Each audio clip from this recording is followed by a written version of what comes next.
Hello, everybody, and welcome back to the Glory Glory podcast. I'm your host, as always, Kyle Quinn. Joining me today is Matthew Nugent, the stat man. He hasn't been on the show for over a year now. It's great to have you back, Matthew. It's been a while. I'll be honest with you. I hadn't noticed I was in the intro sequence until there. I was like, "Oh, there's me." I recognize that guy. yeah. You're obviously a very important member of the team. To be in the intro sequence.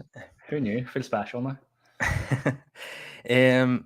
So we're here to talk about the new signing. We're also going to talk about last night's game, look ahead to the final, and maybe a few other topics. So just to come back to last night's game, first of all, United very easily in the end getting through to the Carabao Cup Final. It was a bit of a dud first half, but United came alive in the second half, created more chances and scored a couple of goals, and it really was just a stroll.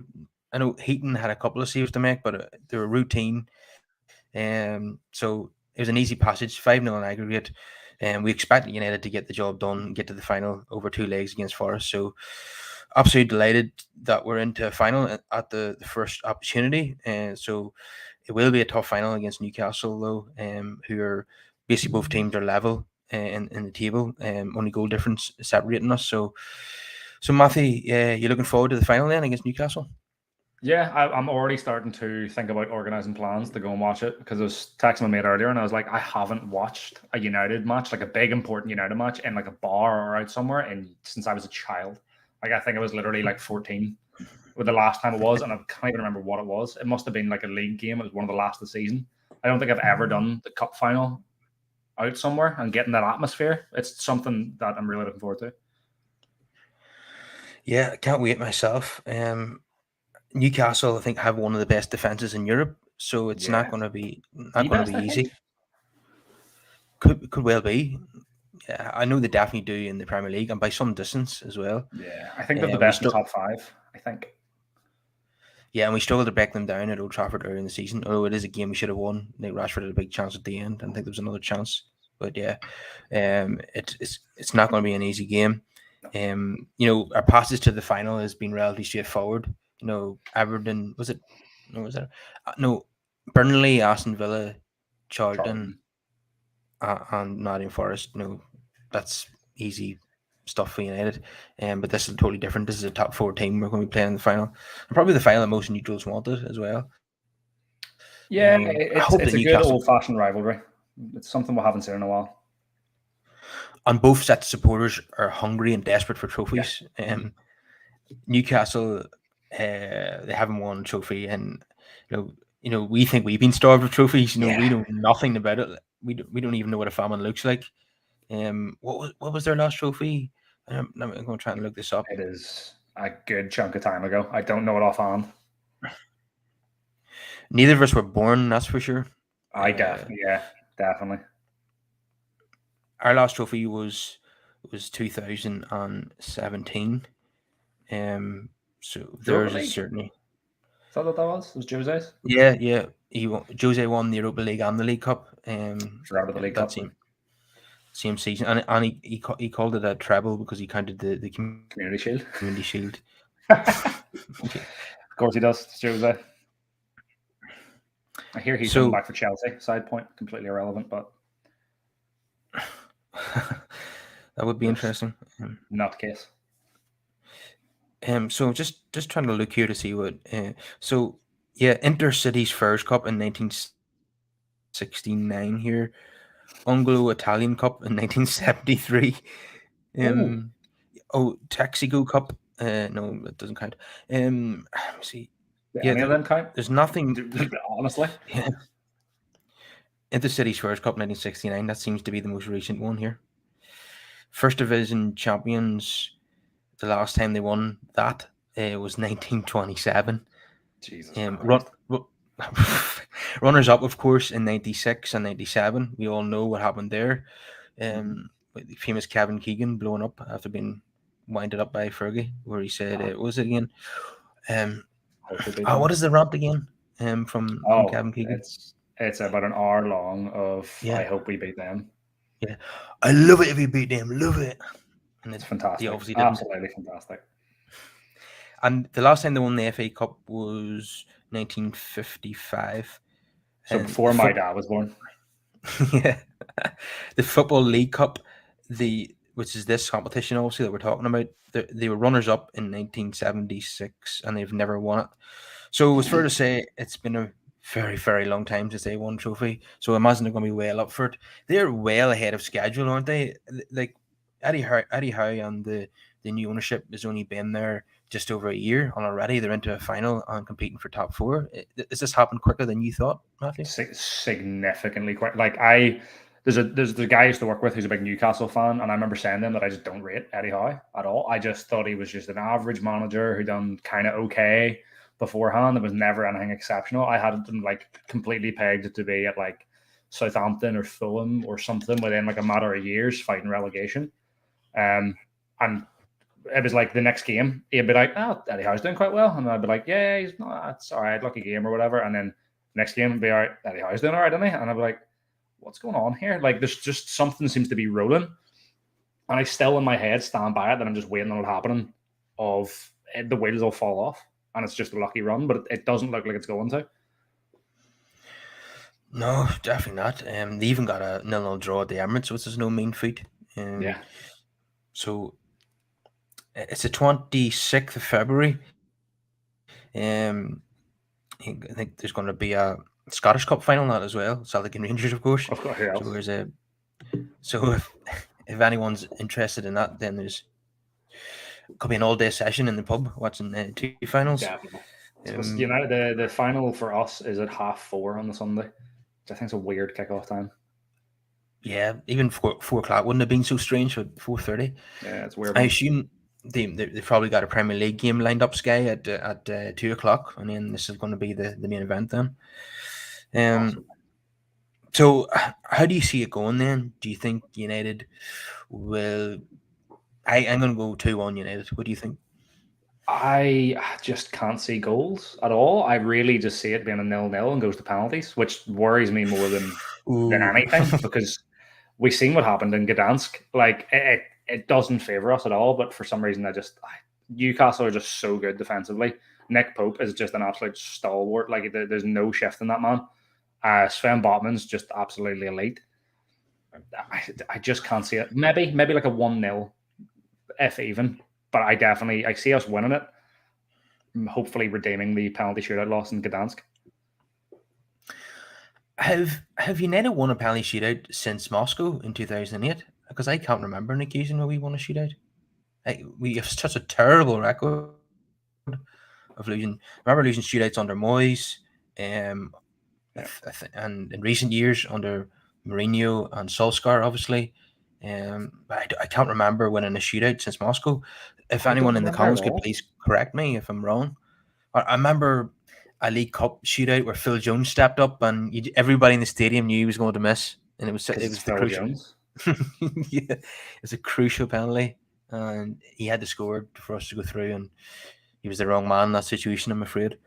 Do you reckon Phil Jones was the wrong man in any situation? If Phil Jones is the answer, what is the question? You know, who's been injured for the last 10 years? That's the question. yeah. Whose contract is up in June, thankfully. Yeah. Oh my, 120k a week of wages we're saving right there. Yeah. So I definitely don't want this to go to penalties, or we are in big trouble. Because every time we go, we not only we terrible, we seem to come up against teams who are brilliant at them as well.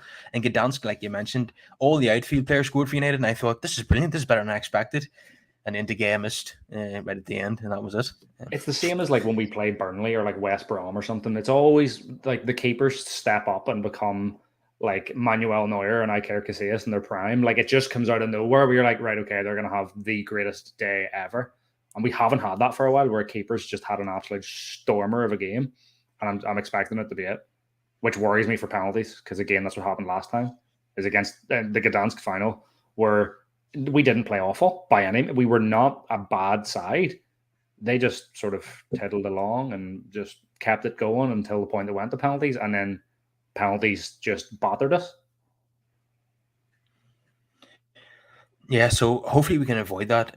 We will get chances against Newcastle in the 90 or 120 minutes, and we have to be ruthless and take those chances.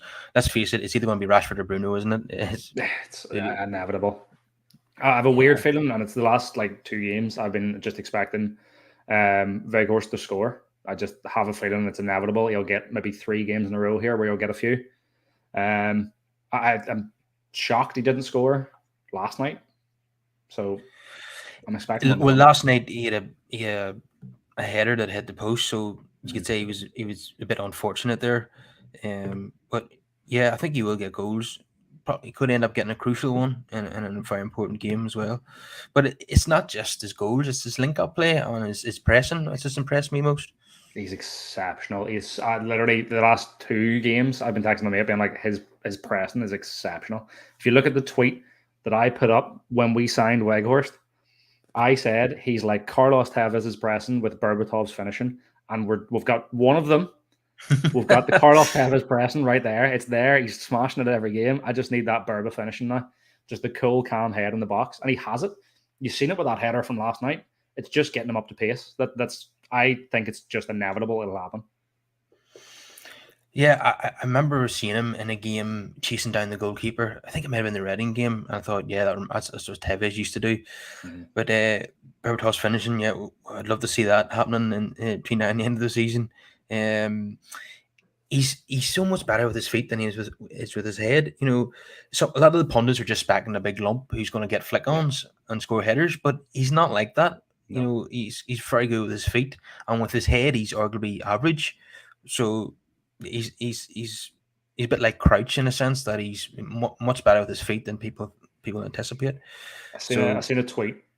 Was it last week after the game where they said like he doesn't know what size he is? Like he plays like he doesn't know he's 6'7". He plays as if he's like built like Leo Messi. yeah. He's certainly the type of player that Ten Hag loves. Because of the attributes that he has, and I mean they're both from not only are they both from Holland, they're both from the same region of Holland. So they probably have the same personality and everything. Maybe he knows his kids or something. Does Ten Hag have kids? Maybe, I don't know. Yeah, only Ten Hag's a very wealthy man and doesn't even need to work. You know, Probably, comes from a rich background. Here, if that interview with Cruyff that goes about, you don't get that opportunity if you're not loaded. I'm just saying.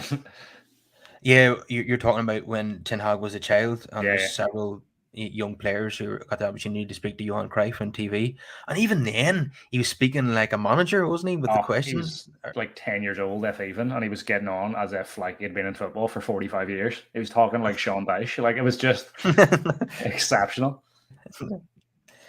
Yeah, I'm sure there's a few people watching that at the time in the 80s and thought, yeah, that young lad's going to be a manager someday, and they would have been absolutely right. So just a couple of tactical things to talk about last night. What did you make of when Sancho came on? He played as a number 10. Do you see that as a future role for him? I said this about 3 weeks ago that I just had this weird feeling he was going to come back as a number 10. I said it before Ten Hag even joined United. I can't remember if I said it on here or if it was just between people. I said Bruno was going to play wide. I just had this weird feeling that Bruno was going to be the Dusan Tadic for Ten Hag. And then somebody was going to have to fit into that number 10, which is what I thought Eriksen was then going to do. And he was going to play like Big Wee or Big Qua. I don't know how to say it. My pronunciation's not great. Did for him at Ajax. But Eriksen ended up playing slightly deeper. Bruno stayed in the 10 for a lot of the season, but we're starting to see him switch out of that right. I think Sancho might be the guy. He has that intricate dribbling style that Ten Hag seems to love for number 10. Somebody in that midfield, the same way Kudus is at Ajax this season, where he's just something different. He's got like a on-the-ball ability is just exceptional. He's not really known for his passing or his finishing, but it's just on-the-ball movement is just amazing to the point that somebody in the center of defense is going to have to cover him. If it's a defensive infielder, it's a bit more annoying, but if it's one of the defenders has to pull and go towards Sancho, there's a big gap just created because they're worried about where he's going to go with the ball. And he's fast enough to just dip round. Whereas Bruno, you don't really have that as much because Bruno's always going to pick that intricate pass where he'll like flick it outside the defender or play it through or round or something. Sancho, you're not going to see that. He's going to run at his man if he has the confidence back, which I'm really hoping he does. Yeah, we have seen a lot of Bruno on the right, so I expect we're going to see more of it in the future. And you know, a lot's been made of Sancho's lack of pace, so maybe playing more centrally will suit him. And as someone pointed out, most of his goals for United have come down the middle. Sancho, He always inverted. He played in the 10 for Dortmund with Haaland up top. And I think he got a hat-trick of assists or maybe 2 assists. And he played exceptionally a couple of games at Dortmund. And it was something that I was always like, I wonder. Because you never see him with that like big bird. You don't see him Rashford runs down the side. The Gareth Bale runs down. You don't see that from him. You see him just intricate dribbling and then just a wee tiny burst of pace. And then he doesn't really get as far. His short distance running is super fast, but as soon as he gets like running, he doesn't go any faster. He hits his top speed super quick and then just maintains. Okay, another tactical thing that I noticed last night, whenever Casemiro and Varane came off, they were replaced by Maguire and Lindelof. Maguire obviously a straight swap for Varane, and then Lindelof came on for Casemiro and played in a CDM role. And Ten Hag in his post-match interview said that Lindelof has played that role for Benfica before and he's comfortable in that scenario. So whenever we're trying to see out games, he'd be happy enough to play Victor in that situation. So what did you make of that? Again, it's another one that I remember saying it under Ollie, that when we had a couple of like defensive midfield vacancies, like we had no players, there was a couple of injuries or something. I can't remember what had happened at the time, and it said either Tuanzebe could do it or Lindelof could do it because they both have that ability. They both have the Tuanzebe more the strength and the power of a defensive midfielder, and Lindelof more the passing range. And I remember saying it then, and it wasn't like outrageous. And I'd seen people on Twitter had said it before because he has done it before at Benfica, but he was very young when he done it. Yeah, I think Lindelof is a decent passer of the ball, so he might be comfortable in that position. And in terms of Lindelof as a centre back, I don't think he's strong enough or dominant enough in the air to be a centre back. So maybe that role would actually be more suited to him. So it'd be one to watch. I know Ten Hag only really committed to using him in that role to see out games. He hasn't really, thrown in the idea of playing him there from the start. But I thought it was interesting anyway. So yeah, you got the job done easy last night. I thought, by the way, another thing worth mentioning is the fact that anytime Tom Heaton has played now, I thought he's been absolutely solid. Not only with his shot stopping, but the way he comes off the line to deal with danger. He reads the game very well. And if he needs to hoof it in the stands, he will. If he needs to come out and win the ball ahead of the onrushing attacker, then he tends to get there first. So yeah, he's for a 36-year-old, he moves very quickly across the ground. But yeah, so I'm very impressed with him, and I think Butland will probably struggle to play in many of these cup games with how good Heaton has been so far. What do you make of him?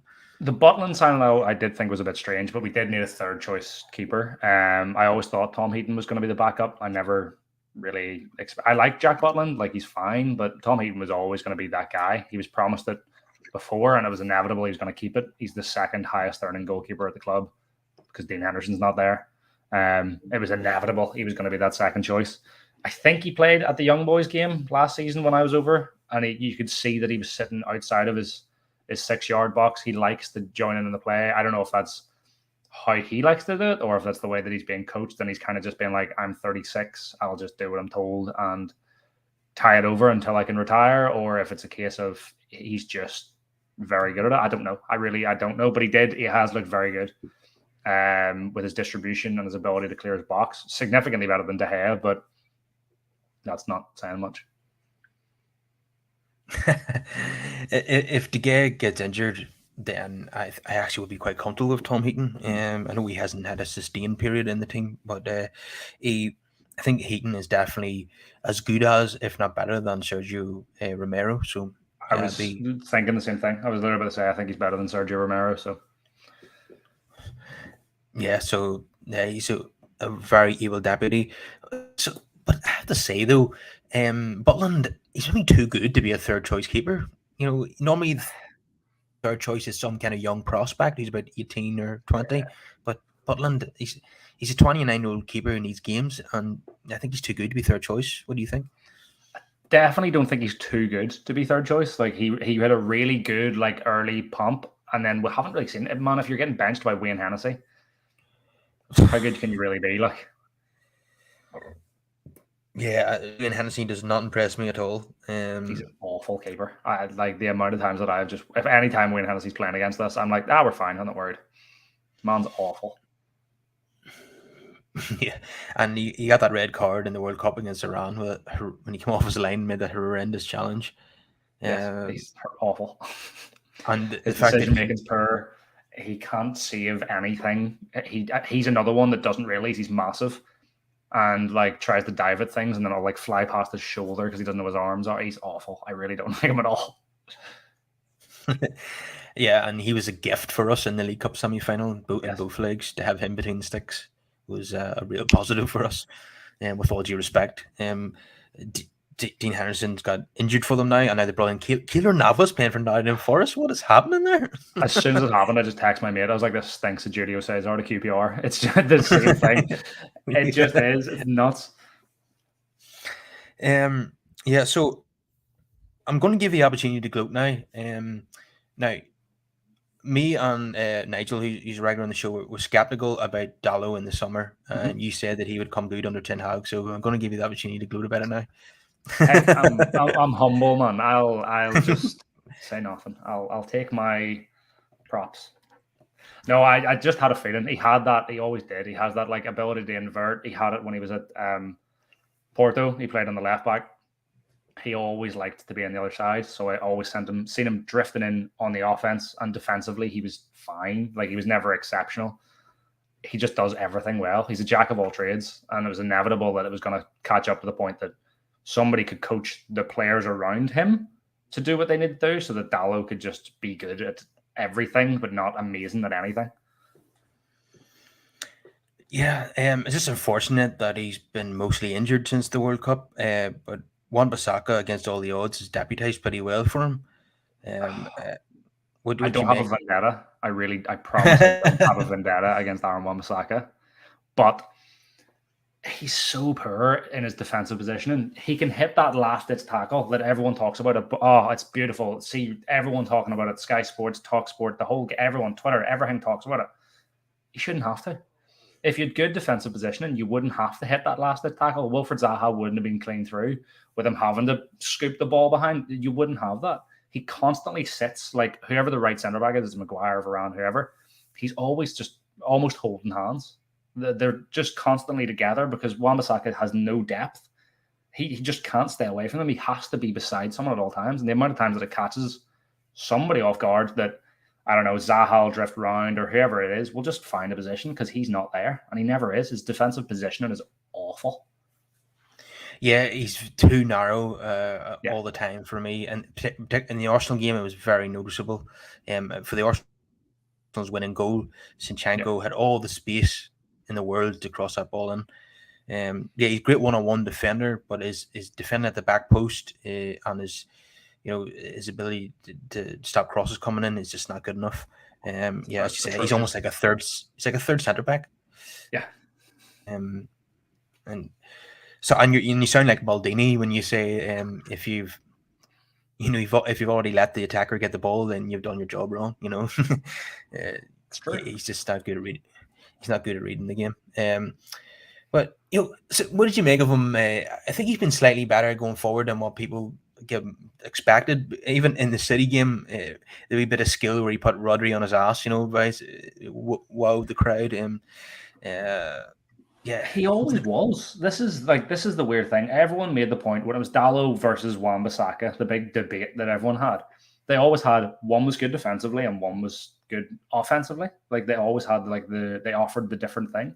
Wan-Bissaka was always good going forward. He never really looked good on the ball. He was like Bambi on ice. His legs don't look like they're attached to his body. He looks like he's put together with strings. That's why people don't think he's good going forward, is because his legs look like they're detached.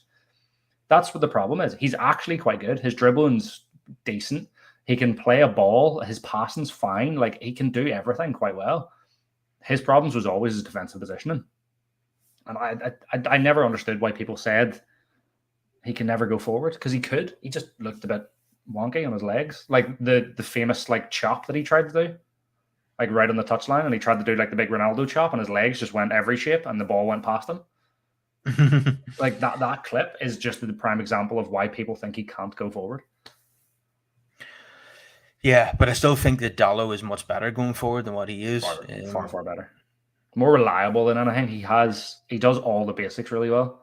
Like when I done any sport at all, like you're always told if you can master your basics, you'll do something. That's Dallo. Dallo does everything very well. Nothing extremely well. Like he's not groundbreaking, but he just does everything well. You know? Yeah, I think that Ten Hag will sign a right back in the summer. And I think Wan-Bissaka would be the one to go. Yeah. The question is, will the new right back start ahead of Dallo, or will he be the understudy to Dallo? But I suppose that depends who it is. Yeah, massively depends who it is. If it's Gentle Dumfries, he's going to start. Really? If it's I rate Dallo over well, he's Dutch, isn't he? True. If it's Frimpong, I think Dallo might start and Frimpong will be his understudy. But I don't. Maybe. I know Ten Hag is talking up Wan-Bissaka, and that's what he needs to do while he's relying on him. But I still think he's not. My opinion is that Ten Hag's still not convinced by him. Not even because you have to rely on him, man. You got to play the guy to get some money for him. If you're gonna if we had to try to sell him in the summer past, would have got 20 million for him, 25 tops. Like you definitely not got any more than that. If you play him in a couple of games and he looks really good, whilst you have nobody else to play there, and he impresses, and then you talk him up and go, he is actually very good. I wouldn't want to get rid of him. I wouldn't even think about it. And then clubs come in, buy him, and go, I'm really interested in having Aaron Wan-Bissaka. Much would you sell him for? We're not really interested in selling, but what would you be willing to offer? And then they offer you 40 million, and you go, I'm not really looking to get rid of him, and then they'll up it to 45, and you've just made yourself an extra 20 million because he's played 3 good games, and you've made such a point of, I think he's fantastic, I wouldn't want to get rid of him, that you now have a bargaining chip. Like, it just makes sense. Ollie used to be really good for it too. His valuation has definitely gone up with this extended period in the team, so that'll be good for United in the summer, because I think we'll need to get a few players off the books to raise money. We don't know who's signing the checks at this moment in time, but from all we hear is if United want to comply with FFP, they're going to have to sell to buy. It's not real. FFP doesn't exist. Yeah, I totally real agree with you.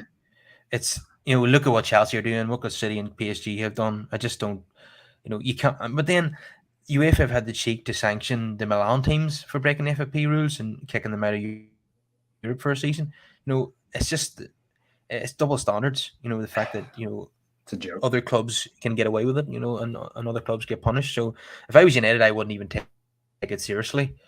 No. But I think that aside, I think it's a good idea to get some cash in through sales, because United have been really bad at that in the last 10 years. Absolutely atrocious. And I hate to say it, I really, really do. The best team for getting money for absolute garbage players is Liverpool. The money they got for players like Ray and Brewster, you're like, how have you pulled that level of money off? Like, the only good sale we've had in the last, I'm going to say 10 years, maybe even more than that, is Dan James. Yeah. And the only other player that we made a profit on in the last 10 years is Daley Blind. So it's been, and how much? That surely it wasn't that much. Yeah, you're probably talking about 3 or 4 million of a profit. It's about a fiver of real money.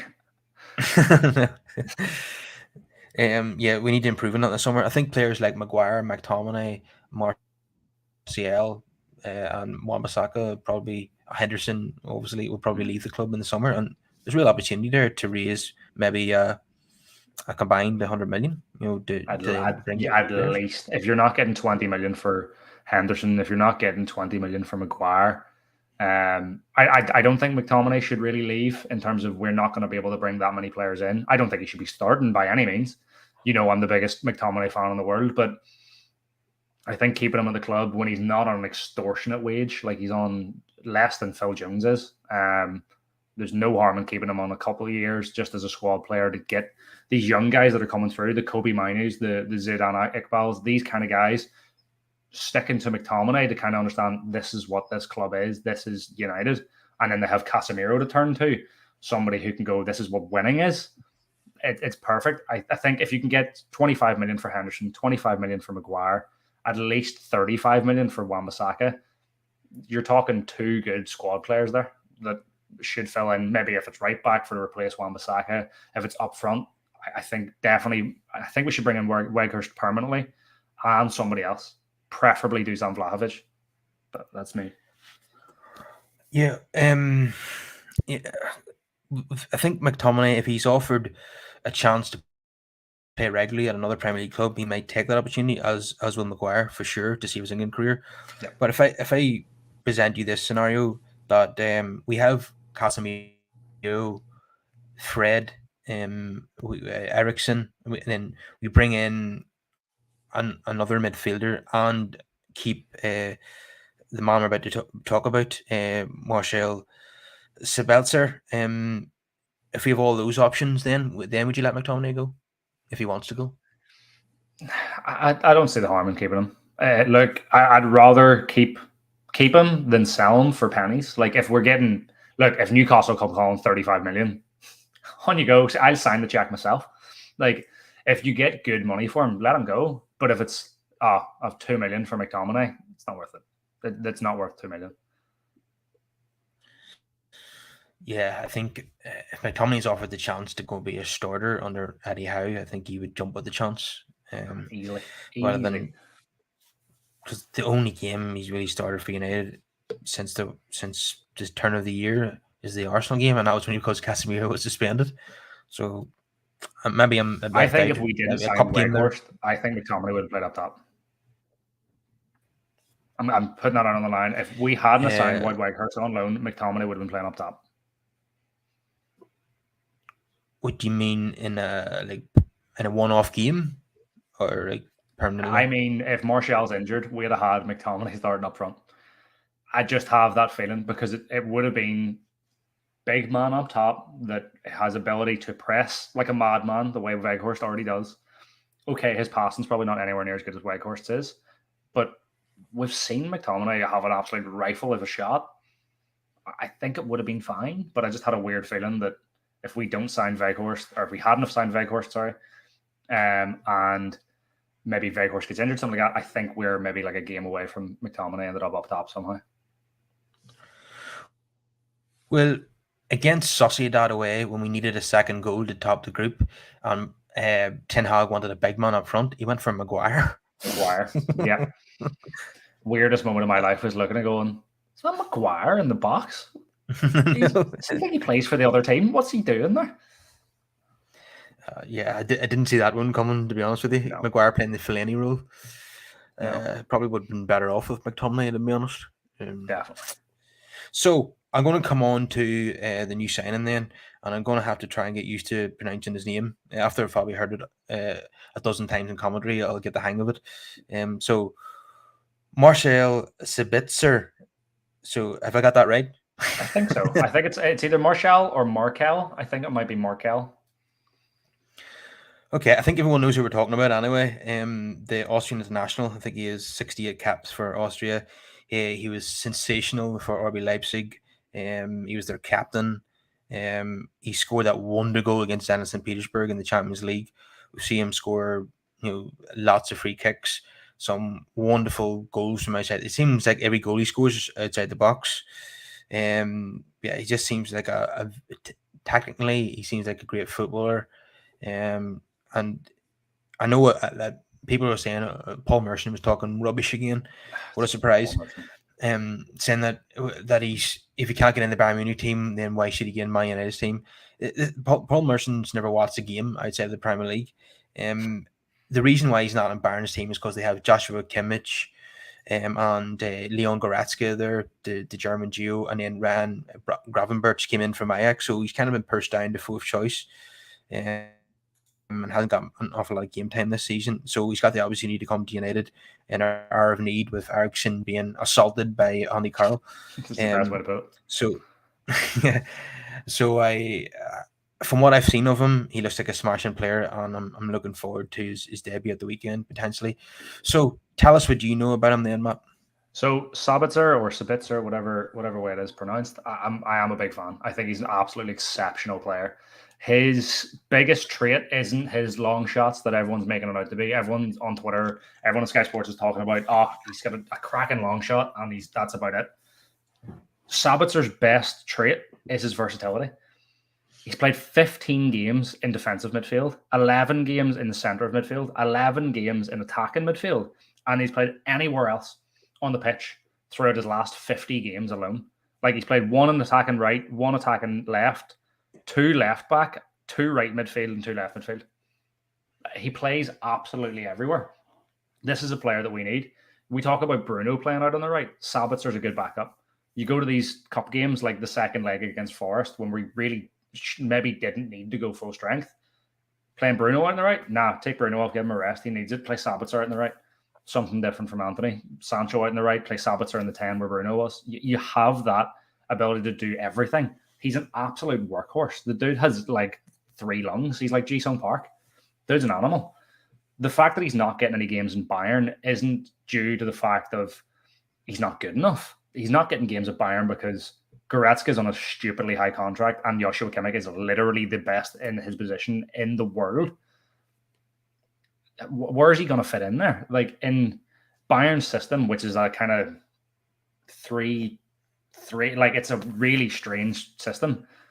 He's not going to fit into it. He's not going to play left wing back like Kingsley Coman is. He's not going to play right wing back now because Chancellor is there. He's not going to play in the 3 centre half spots.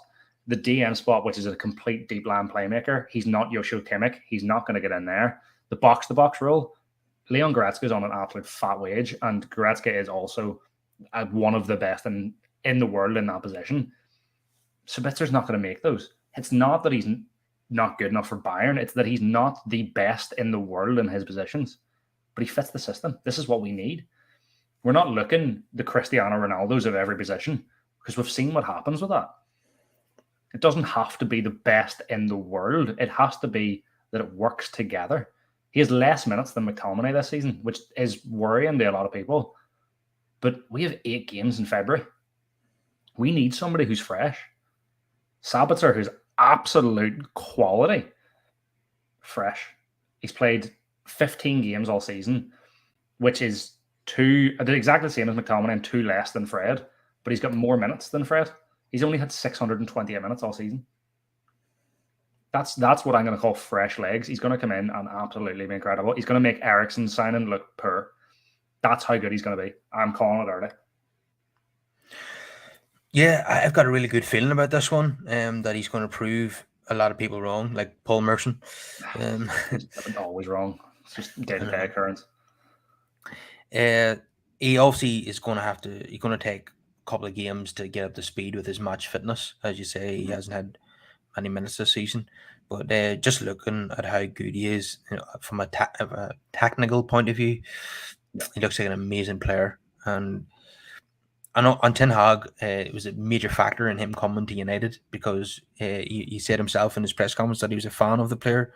Out of all the options that United were thinking of on deadline day, he was the number 1 target in that position, and United got him. And yeah, it's probably likely that Ten Hag and Mitchell van der Gaag were big fans of this player for maybe 5 or 6 years and probably wanted to work with him for a long time.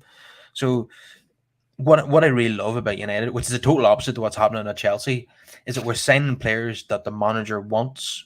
Chelsea, it's just the owner going after the biggest names in terms of young players around Europe, and just telling the manager, you work with these players. What's happening at United is the complete opposite. It's Ten Hag and his team of coaches and scouts getting the players in that fits his style of play, and players that he really rates in Europe, and that's what we're doing. And I think he looks like, I haven't seen an awful lot of him.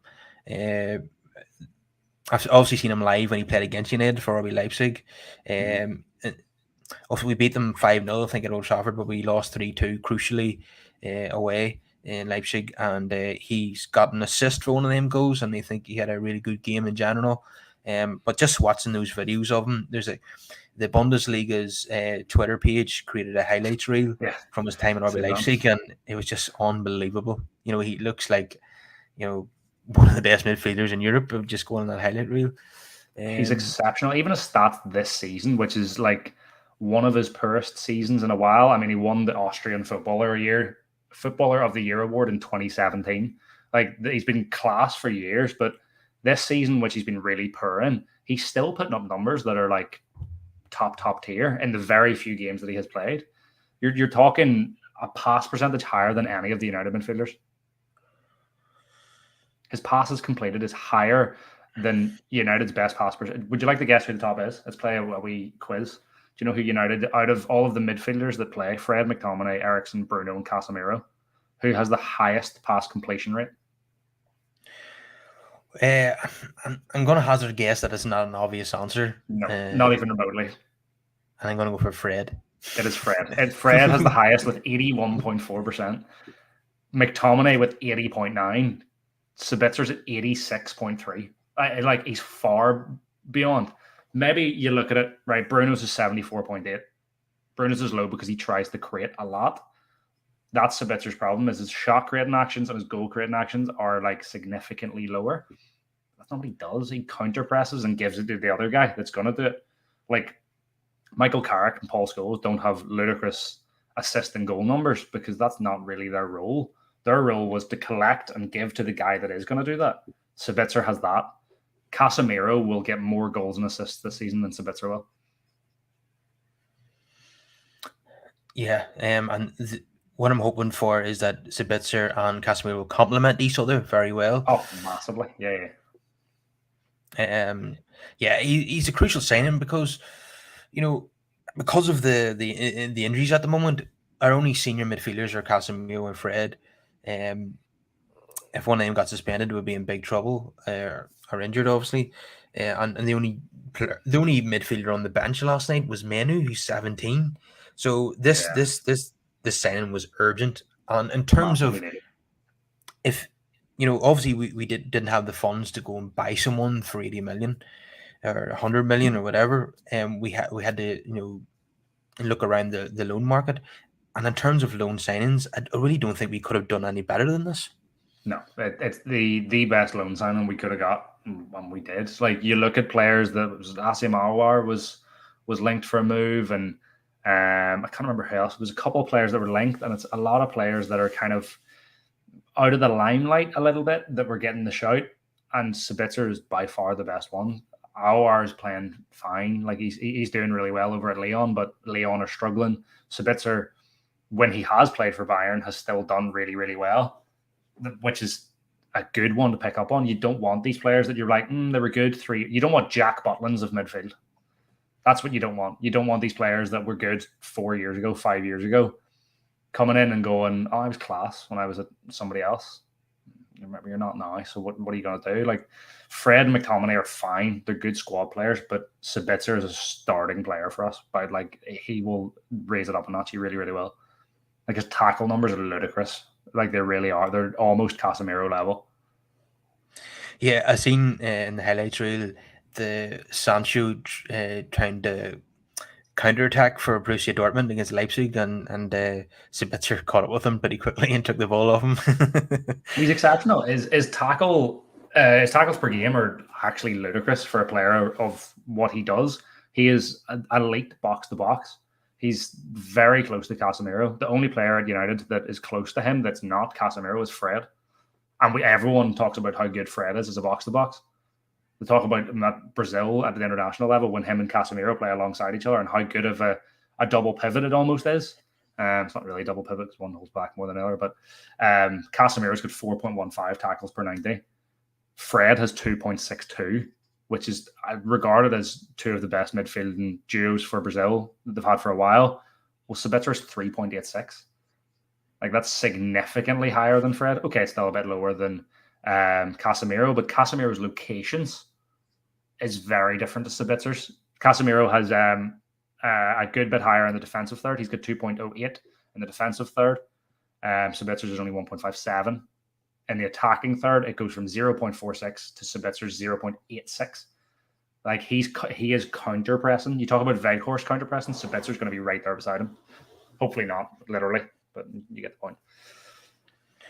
Yeah, so if we want to rest Casemiro, or if, God forbid, he gets suspended again for a big game, do you think that Sabitzer and Fred could partner each other in midfield? Do you think that would work? That will be more double pivot than Casemiro and Fred would be, because it literally would be 2 box to boxes, which is fine, I guess. But I'd probably see it being more Lindelof and Sabitzer or Lindelof and Fred if it's a really easy game being put massively in quotations. I don't know if I trust it because Fred's ball playing's not good enough. Sabitzer's is, but like I don't know. Well, obviously, Sabitzer and Fred would be an upgrade on McFred, surely. Yeah, it definitely is because both both McTominay and Fred's weaknesses are exactly the same. They both do exactly the same thing, except one's big and one's small. Yeah, I know it's not ideal. By the way, we should just talk about it. What a player Casemiro is, by the way. Not if you listen to Sky Sports. Sky Sports seem to think he's below par and not world class, when he's probably the best number 6 in the last 10 years. Has the medals to prove it?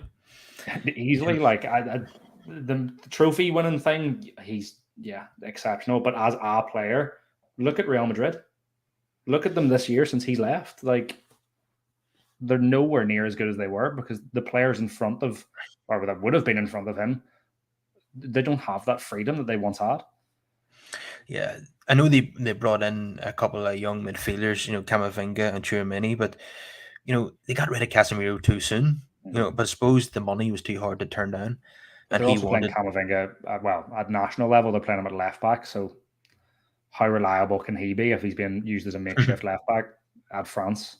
All right, Sabitzer's done that for Bayern, which I said earlier, so I hold my hands up on that one. But the whole point is you're throwing Sabitzer as a replacement for Eriksen, who was our starter because he got hurt, opposed to a guy you've brought into Real Madrid to replace your greatest defensive midfielder of the last 20 years. It's massively different.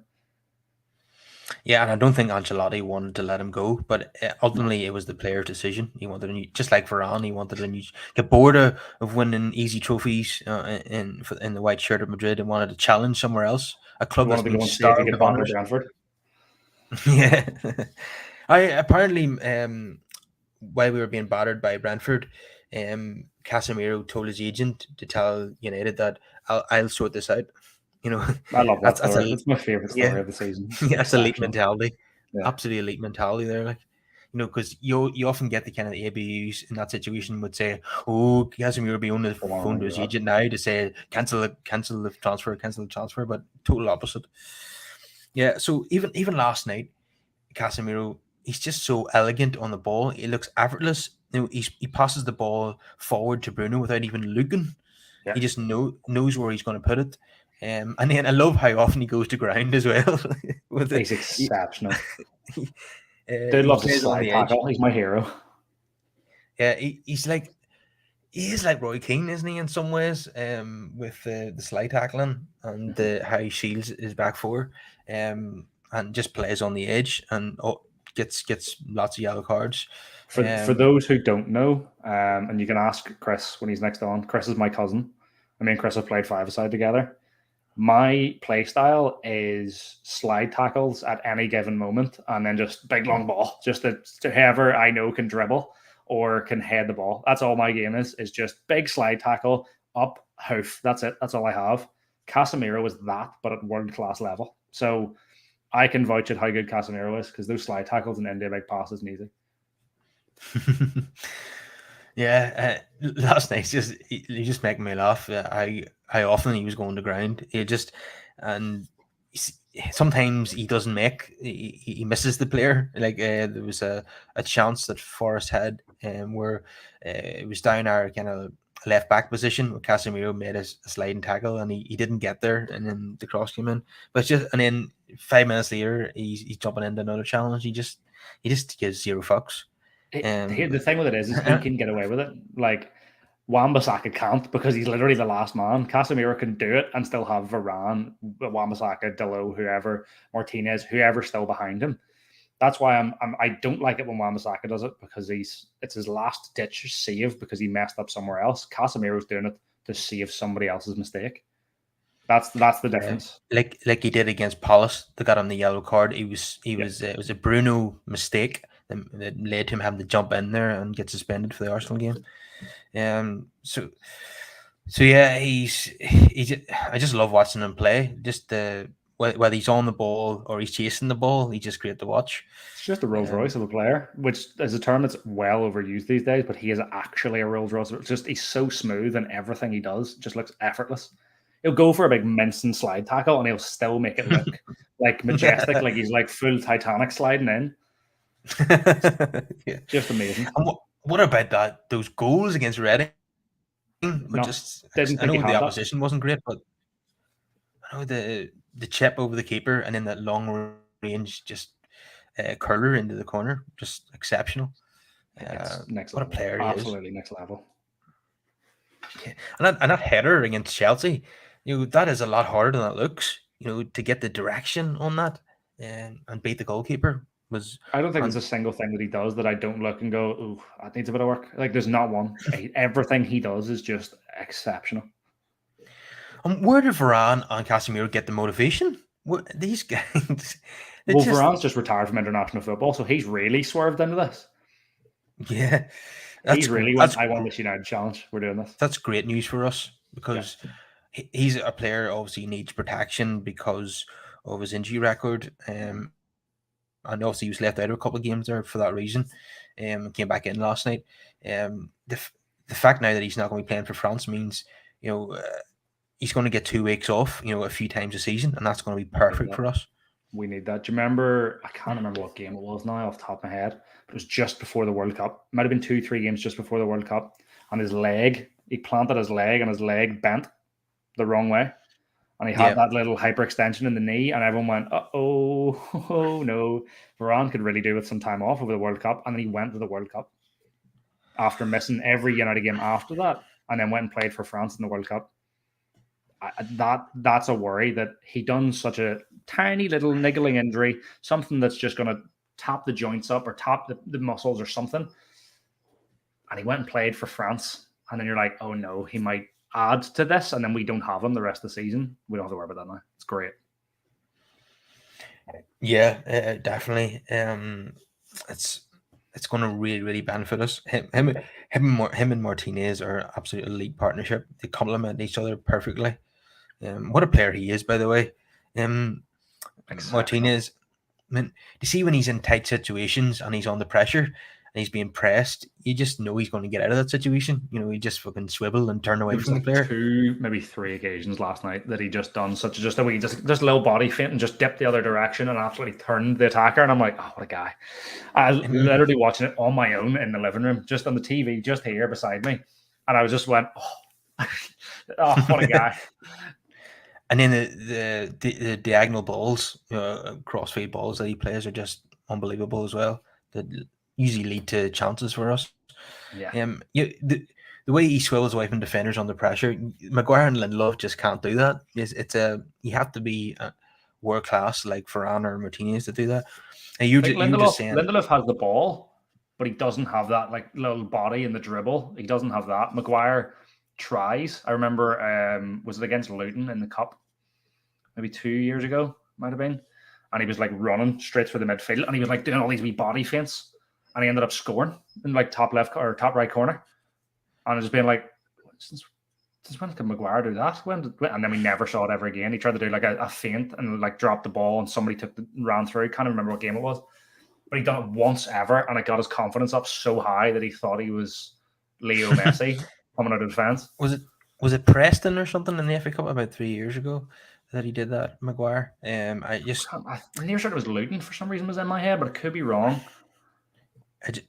Maguire and Lindelof just don't have the mobility to be doing things like that. No. And when they do it, it's against a really poor opposition.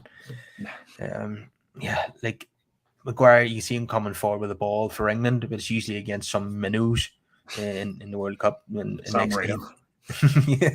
Or scoring against Albania and then cupping his ears.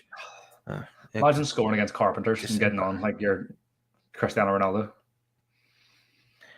I know, it's embarrassing. And it tells me that he doesn't have the mentality to play for the biggest club in the world. No. But he's going to be on the way out as well. I mean, he's the captain in name only now. Yeah. He hardly features. His role now is to come on and see out the game. His job now is to get paid and do our job, and that job is media interviews after playing for 3 minutes at the end of the game. He's literally just showing up to his job. It's the equivalent of minimum wage, minimum effort, but without the minimum wage. That's all he's doing. He's just showing up at this point. Yeah, he knows he's a goner in the summer. So you were saying you were using the phrase Rolls Royce earlier. I seen the United Report Twitter page. They put up a picture of Varane arriving at Old Trafford last night, and the caption was, "There's a Rolls Royce in the building." I didn't see that. That's good. That's so cheesy.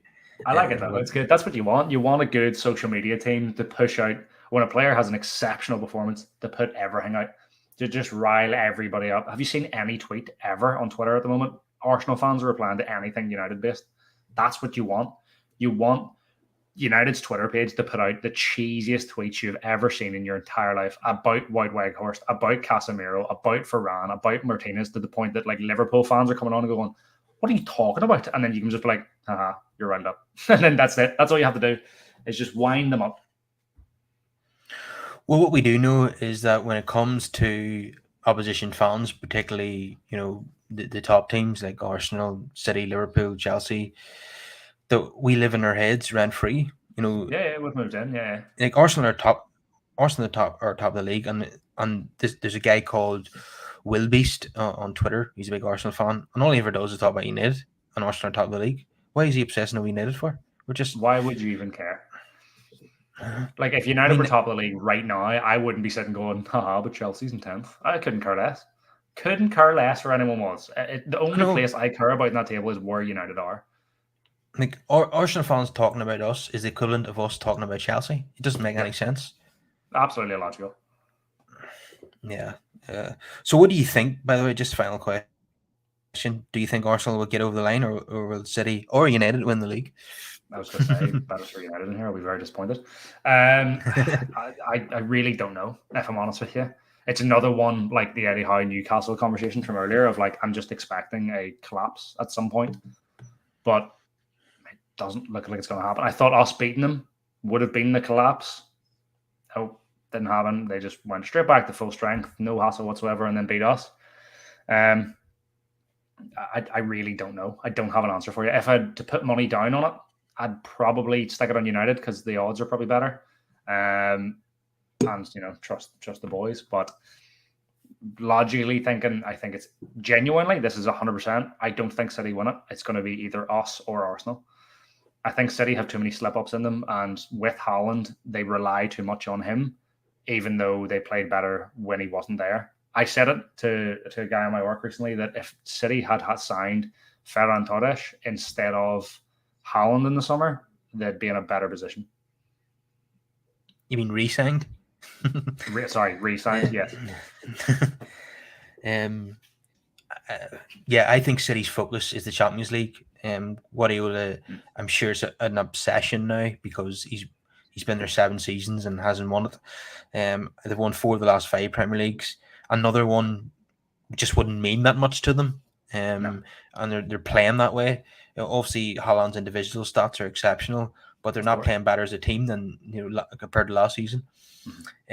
So yeah, I think Arsenal will probably get over the line on that basis. Arsenal are they've basically threw the FA Cup against Manchester City by playing a weakened team.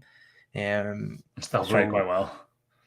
They're still in the Europa League, Arsenal, but I would say they'll not put their eggs in that basket. They will rest players for the league matches. They're going to obviously be playing on Thursdays, so they'll have league games on Sundays, and they'll be playing their full strength team in those matches. So Arsenal might as well not be playing in any other competition. So they'll be able to focus on the league. I wouldn't be surprised if they go out of the Europa League early. I think it's going to be a situation of just play the youth, same way they've done in the FA Cup. Because if we were in their position, we'd probably do the same thing. If we didn't have the squad to compete in all fronts and we were top of the league, then our focus would have to be on the league, and that's why I think Arsenal get over the line. For us to even, after losing at the Emirates, for us to even get into the picture, we would have to almost win every game and just go in a massive winning run. Which I think we are capable of. But I don't know if we quite have the squad for that. Given that we are competing on 4 fronts, it's crazy. And with the only team in England, I think, in 4 competitions. I think so, yeah.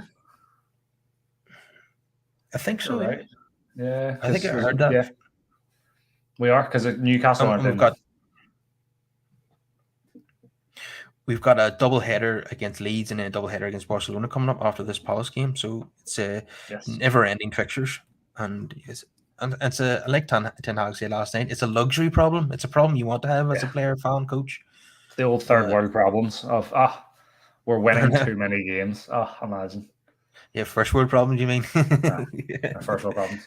Yeah. Very tired. I need this coffee to kick in. Just gonna take a sip. So, what do you reckon? Are we going to get the Mickey Mouse treble this season? I don't know. I see us messing one of them up. I don't know which one, but I hope we win Carabao Cup just to beat Newcastle.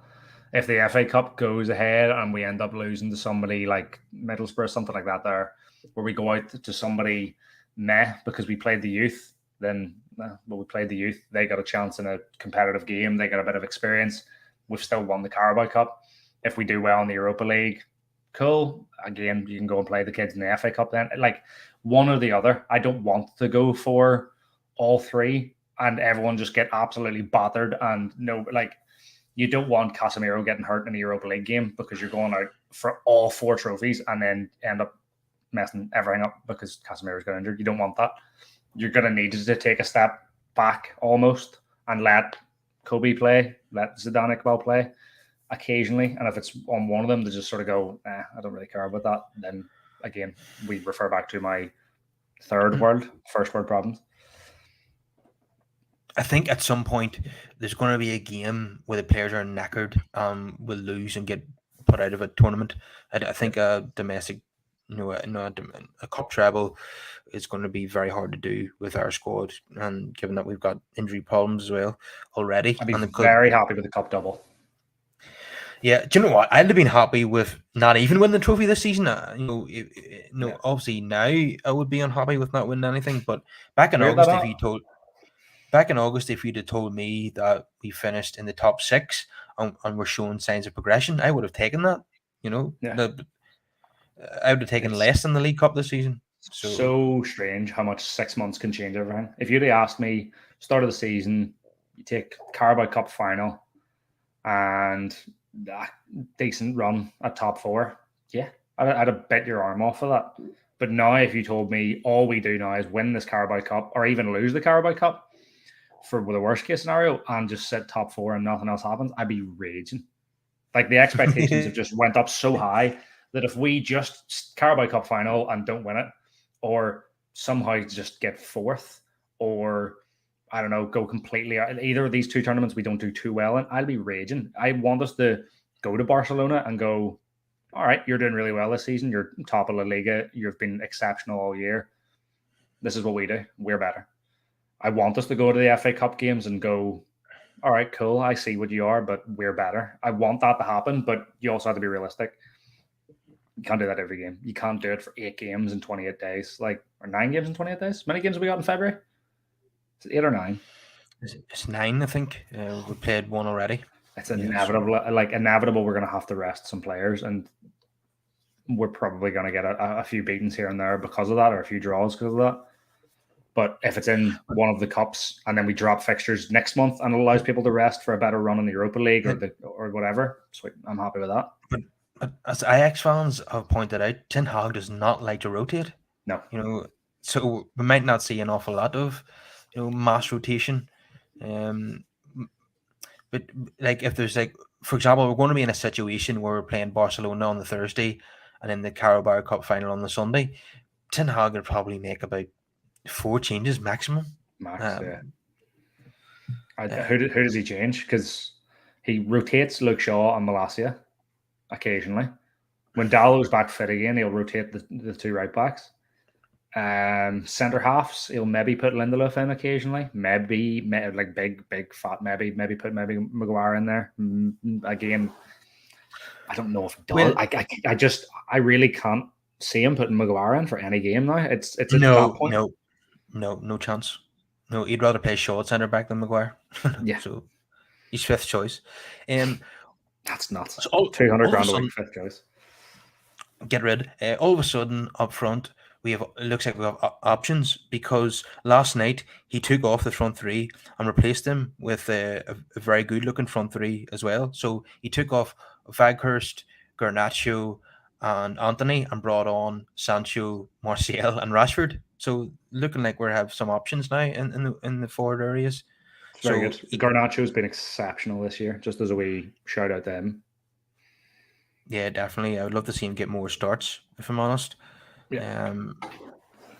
But obviously, I think Rashford would play against Barcelona and Newcastle, but he could rotate the other positions as there's only 3 days between those games. So there, as I said earlier, they're luxury problems. We can't complain about having too many games, too many finals, and too many stellar ties against Barcelona. That's where you want to be. Yeah, I'm going to the home fixture for the United Barca game, and I wish it was the other way around. I wish we played home first because you could go all out in the home game, settle it up, and then it means that the away leg you're just having to go and coast and chill, same way we done against Forest last night. But we're away to Barcelona first, then home, then the cup final within 10 days. That worries me. If it was the other way around, I wouldn't mind because you get the coast and you can chill the legs for the last 30 minutes, hopefully. But we're not getting that now. You're going to have to go all fronts at home and away, which worries me 3 days before cup final. Yeah. It all depends how it goes in the away game. If we draw or lose by 1 goal, then we're well in it, and we can at Old Trafford we can go all out for the win and score a few goals and get the crowd behind the team. But we probably will use up a lot of energy while we're home or away in that second leg. And I think what you're obviously hoping for, if we played at home first, we could go and win 4-0 in the first leg and then just coast through. But I don't think we would do that anyway. I think it's going to be tight. I think Barca are beatable. I really, really, really do. Yeah, I think their league position is quite misleading. I don't think they're that good. They've been fine. There's no game that I've seen them and been like, well, they deserve first massively. Real Madrid have been absolutely awful this year. It's only 7 points in it. Yeah, it's not a vintage Barcelona side. No. They're okay, like you say, but they're beatable. I mean, they're in the Europa League for a reason. They finished third in their Champions League group, and they were absolutely horrendous in that Champions League group. Xavi seems to be doing quite well with them, to be fair, to give them his dues. Like, they have only 1 loss in the league all year. But like, who have they played? Nobody in Spain this year has been, except you don't look at that Atletico Madrid team and go, well. You don't look at Real Madrid and go, there's fighting them. There's not. Neither of the big sides in Spain, outside of Barcelona, obviously, have done anything worth talking about. Maybe I'm delusional, but maybe we could go to the new camp and just batter them, and then we can coast in the home leg ahead of the Carabao Cup Final. But yeah, maybe I'm just being naive, because our record in the new camp against Barcelona is not good. No, it's poor. It's very poor. Hopefully now, with us looking really good under Ten Hag and Barcelona, being nothing more than okay, albeit top of the league. It's not a vintage Barcelona side. We're a side on the up. This may be a chance for us to finally beat them in a European competition, because we haven't done that for such a long time. Just a reminder that they get battered by Bayern 3-0, just saying, which I'm not sure if Sabitzer played in. I'll have to look that up. See if I'm already on it. He didn't start. I know he didn't start. He came on for the second half. I'm just saying. And what's their game against Inter? And they were terrible. They just looked like every time Inter came forward, they were going to concede. So hopefully we can take advantage of that.